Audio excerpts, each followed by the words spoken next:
का घोटाला सामने आया है, जिससे तत्कालीन आयुक्त महेंद्र पुरोहित ने नामजद मुकदमा दर्ज करवाया है और आरोप है कि आयुक्त के फर्जी साइन करके पट्टा बना लिए, उसी पट्टे को रजिस्टर भी करवा दिया। लेकिन देखने वाली बात यह है कि इस प्रकरण जब लोन लेने गए तब बस करप्शन का जो मामला है वो उजागर हुआ है।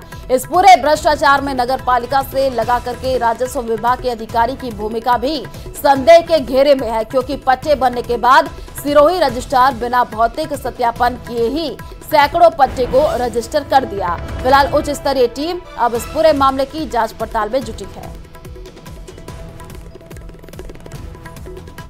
कि मुझे नगर पालिका जावल के अधिशासी अधिकारी द्वारा एक लेटर प्राप्त हुआ था, जिसमें मुझे बताया गया कि एक पट्टा जो 355 दिनांक 13/10 को एक जारी हुआ है, वो उन्होंने जांच करने पर उन्होंने बताया कि ये पट्टा अपने नगर पालिका से जारी नहीं हुआ, लेकिन उसमें साइन जो मेरे फर्जी तरीके से किए हुए थे। इस बाबत मुझे एक लेटर प्राप्त हुआ, तो मुझे मालूम हुआ कि किसी ने माली करके किसी ने मेरे और चेयरमैन के फर्जी हस्ताक्षर से एक पट्टा जारी किया है। मुझे ये ध्यान में आने पर मैंने तुरंत बल्लूर थाने में इस मामले में FIR दर्ज कराई है, जो कूट रचित दस्तावेज के द्वारा पट्टा प्राप्त किया है। पुलिस में मैंने FIR दर्ज करा दी है। पुलिस अब इस मामले में जांच कर बता पाएगी।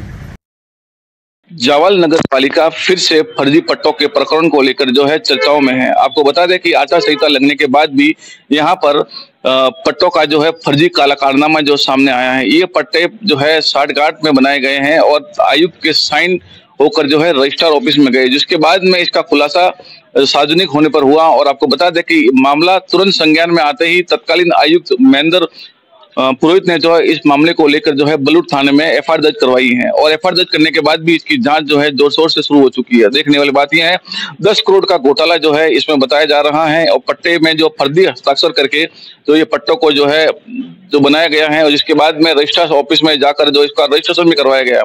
लेकिन देखने वाली बात यह है कि एक जोधपुर से टीम बनाई गई है, टीम जो है मौके पर आई है। जोधपुर की टीम जो है लगातार नगर परिषद और नगर पालिका व रजिस्ट्रार ऑफिस के जो है चक्कर काट रही है और डॉक्यूमेंट को खंगालने की कोशिश कर रही है और इसके पीछे कौन कौन कर्मचारी व अधिकारी मिले हुए थे, इनकी जांच के बाद इसका खुलासा हो पाएगा।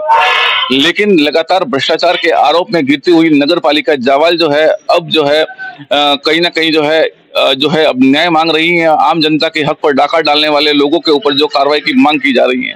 कैमरा पर्सन के साथ में न्यूज 18 के लिए प्रतीक सोलंकी, सिरोही, राजस्थान। और चलिए रुक करते हैं अगली खबर की ओर। प्रदेश में तेज गर्मी के साथ ही आग लगने की घटनाएं बढ़ती जा रही हैं और कई जगहों पर आग लगने की घटनाएं सामने आई हैं। जैसलमेर के मोहनगढ़ थाना क्षेत्र के नहरी क्षेत्र में 30 आड़ी पर भीषण आग लगने से हड़कंप मच गया है। इंदिरा गांधी नहर के किनारे वनपट्टी में आग लगने से अफरा तफरी का माहौल देखने को मिला है। 2 तस्वीरें आपके टीवी स्क्रीन पर है, देखिए कैसे ये आग विकराल रूप लेती हुई नजर आ रही है। पहली तस्वीर जैसलमेर की है, दूसरी जो है वो झुंझुनू की है। वनपट्टी में पहली तस्वीर में आग लगी है और जो दूसरी तस्वीर है इसमें देखिए ट्रांसफार्मर में ये भीषण आग लगती हुई दिखी है। तेज हवा के कारण खेत में बने कच्चे झोपड़े को भी इस आग ने अपने चपेट में ले लिया। आग की चिंगारी से खेत में बने झोपड़े में आग लगने का कारण बताया जा रहा है। वहीं झुंझुनू के चिड़ावा शहर के स्टेशन रोड पर टीवी टावर मोहल्ले में बिजली ट्रांसफार्मर में अचानक से आग लगी है, जिसकी तस्वीरें टीवी स्क्रीन पर।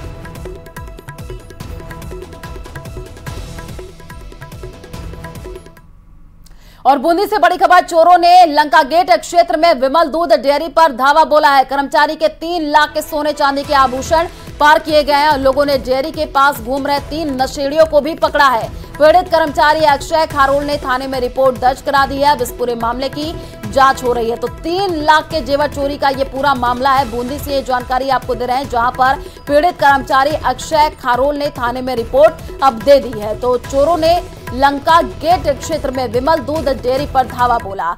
और चले रुक करते अगली खबर की ओर। केजरीवाल पर सीएम भजनलाल का बड़ा हमला। जनता अरविंद केजरीवाल के नाटक को जान गई है।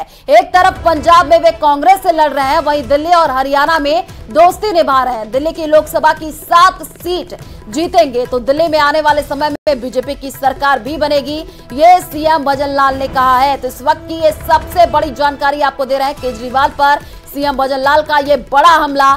जनता अरविंद केजरीवाल के नाटक को जान गई है, ये सीएम भजनलाल शर्मा ने कहा है। मैंने देखा है कि जिस तरह से दिल्ली के अंदर जो अरविंद केजरीवाल अपने आप को अन्ना हजारे जी के भ्रष्टाचार के आंदोलन में लेकर के आए थे, आखंड भ्रष्टाचार में डूब गए। आखंड भ्रष्टाचार में डूब गए हैं और दिल्ली वासियों की जो अरमान थे उन सब पर पानी फेरते हुए उन्होंने काम किया है। आज जिस तरह से वो नाटक कर रहे हैं उनको देखा है, लेकिन मैं कहना चाहता हूं केजरीवाल जी, आपके इस नाटक को दिल्ली की जनता जान चुकी है। एक तरफ तो पंजाब में आप कांग्रेस से लड़ाई लड़ रहे हैं और एक तरफ दिल्ली और हरियाणा में आप दोस्ती निभा रहे हैं। ये क्या है? देश की जनता पूरा समझती है, पूरा देश की जनता इस बात को जानती है। आपके बहकाने में कोई आने वाला नहीं है।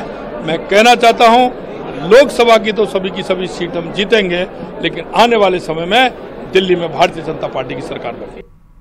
और 12 से बड़ी खबर फिर चला। नगर परिषद का पीला पंजा, कोटा रोड पर हटाए गए अस्थायी अतिक्रमण और सड़क किनारे छोटे दुकानदारों ने यह अतिक्रमण किया था। नालों पर पक्का अतिक्रमण भी तोड़ा गया है। तो इस वक्त की सबसे बड़ी जानकारी आपको दे रहे हैं, जहां पर नगर परिषद का पीला पंजा चला है। कोटा रोड पर अस्थायी अतिक्रमण हटाए गए हैं और सड़क किनारे छोटे दुकानदारों ने ये अतिक्रमण किया था। नालों पर जो है पक्का अतिक्रमण जो था उसको तोड़ा गया है। तो ये बड़ी जानकारी आपको दे रहे हैं, जहां पर जो अतिक्रमण उसको हटाया गया है।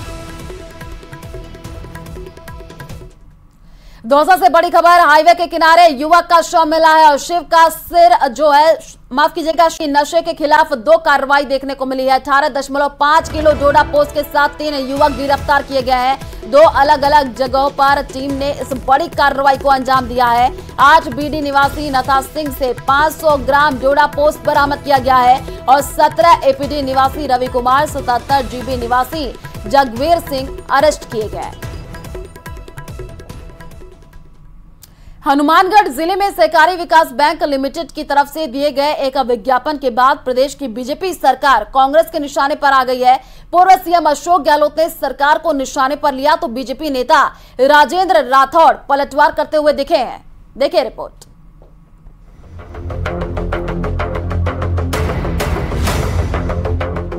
अशोक गहलोत का किसानों के बहाने बीजेपी पर वार।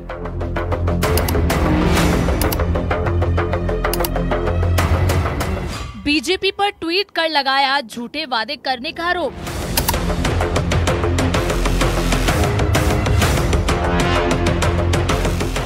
बीजेपी नेता राजेंद्र राठौड़ ने दिया करारा जवाब। कांग्रेस पार्टी ने किसानों के साथ जो धोखा किया वो किसी से छुपा हुआ नहीं।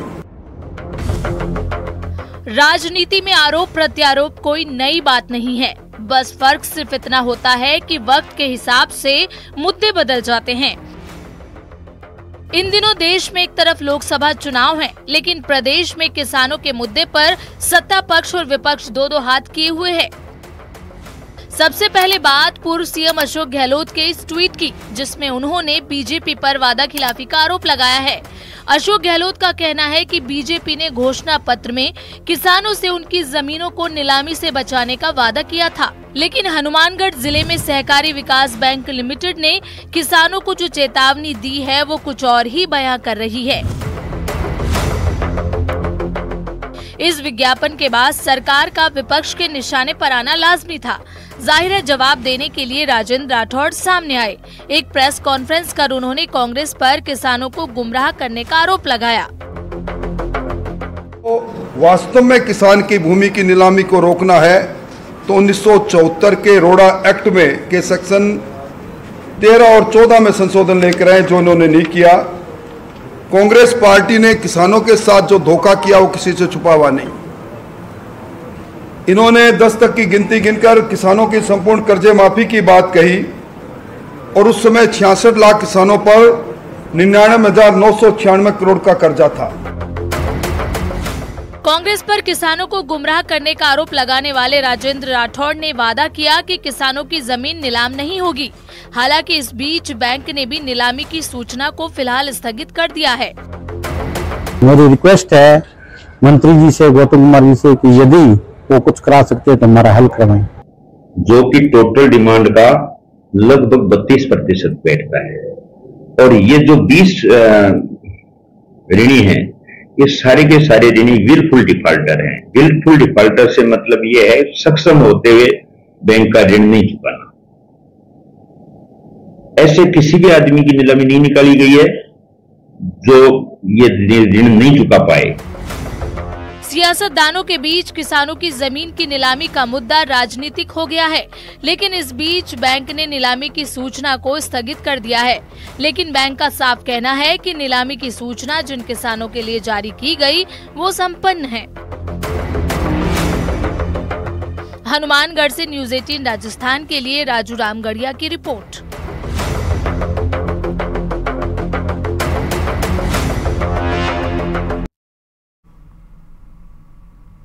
और चलिए रुक करते हैं अगली खबर की ओर। किर्गिस्तान में जारी हिंसा में कई राजस्थानी छात्र फंसे हुए हैं और प्रदेश के कई जिलों से पढ़ने गए छात्रों को जान का डर सता रहा है।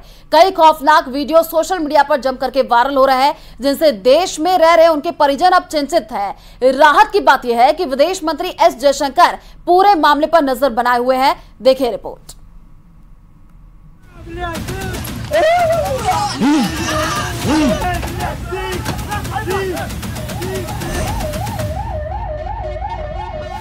किर्गिस्तान में दहशत के साए में जीने को मजबूर है प्रवासी छात्र। लाइट बंद कर खुद को कमरे में लॉक कर लिया है। भूख प्यास से बेहाल होने पर भी कमरे से बाहर निकलने का साहस नहीं बटोर पा रहे, क्योंकि बाहर जाने पर जानलेवा हमले का डर है। 13 मई को बिश्केक के एक छात्रावास में पाकिस्तानी छात्रों से किर्गिस्तान के छात्रों का विवाद हो गया। झगड़ा इतना बड़ा कि किर्गिज छात्र पाकिस्तान और विदेशी छात्रों के खिलाफ हो गए। यहीं से इस विवाद ने हिंसक रूप अख्तियार कर लिया है। किर्गिज छात्रों ने हिंसा भड़का दी है। उन्होंने मिलकर पाकिस्तानी छात्रों को पकड़ लिया और इतना पीटा कि इनमें से 4 छात्रों की मौत हो गई। किर्गिज छात्र विदेशी छात्रों को भी निशाना बना रहे हैं। उपद्रव में प्रदेश के कई स्टूडेंट्स फंस गए हैं। MBBS करने गए छात्रों में से एक चित्तौड़गढ़ जिले के बड़ी सादुड़ी का लक्की चरण भी है। परसों की रात को किर्गिस्तान में उसकी यूनिवर्सिटी के ठीक 100 मीटर दूर कुछ किर्गिस्तान के स्थानीय लोगों के और अन्य विदेशी बच्चों के बीच में लड़ाई झगड़ा हुआ। लड़की से मेरी बात हुई कि पापा परसों तो बहुत हालत ख़राब थे, लेकिन अभी हालत कंट्रोल में है। किर्गिस्तान में सरकार ने हालत को कंट्रोल कर लिया है।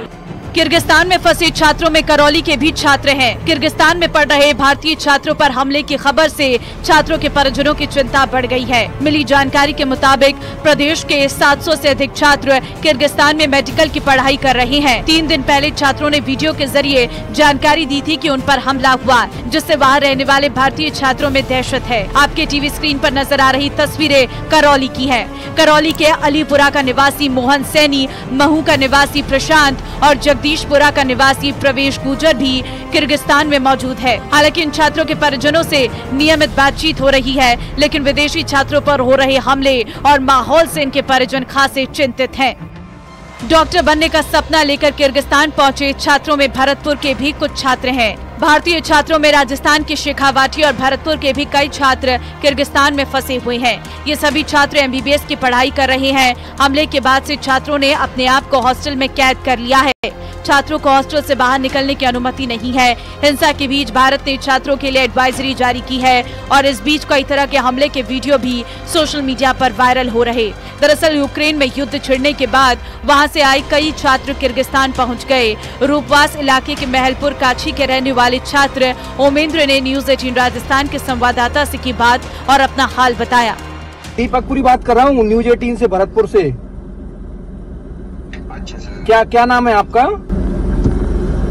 ओमेंद्र सिंह। तो ओमेंद्र, अभी क्या हालात है वहाँ पे? किस तरह के हालात हैं?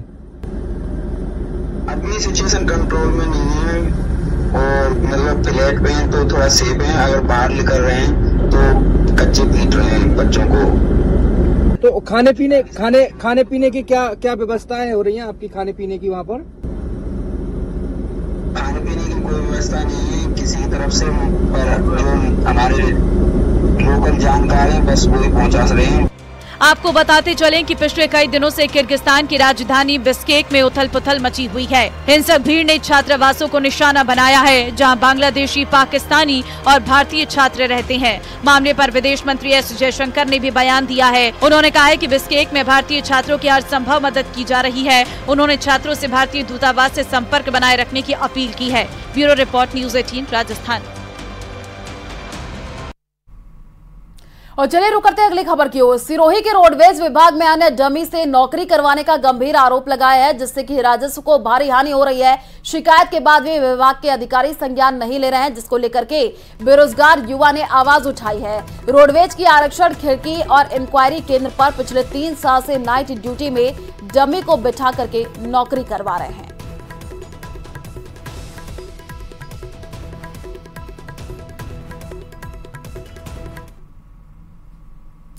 तेज होती गर्मी के मौसम में भले ही राज्य सरकार ने गर्मियों में गौवंश को बचाने के लिए एडवाइजरी जारी की हो, लेकिन जयपुर की सबसे बड़ी हिंगोनिया गौशाला में गायों के लिए छांव के इंतजाम नहीं हो रहे हैं। हाल ही में गौशाला का एक वीडियो वायरल होने के बाद न्यूज 18 राजस्थान ने हिंगोनिया गौशाला का रियलिटी चेक किया तो सच्चाई सामने आ गई। देखिए रिपोर्ट।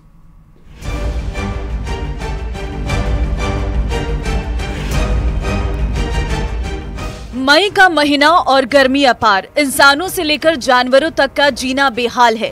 हाल ही राज्य सरकार ने एक एडवाइजरी जारी कर गौशालाओं में गायों को प्रचंड गर्मी और लू से बचाने के लिए कहा था। एडवाइजरी में कहा गया था कि गौशालाओं में पर्याप्त छाया हो, टिन शेड हो और चारा, भूसा और पशु आहार की अच्छी व्यवस्था हो।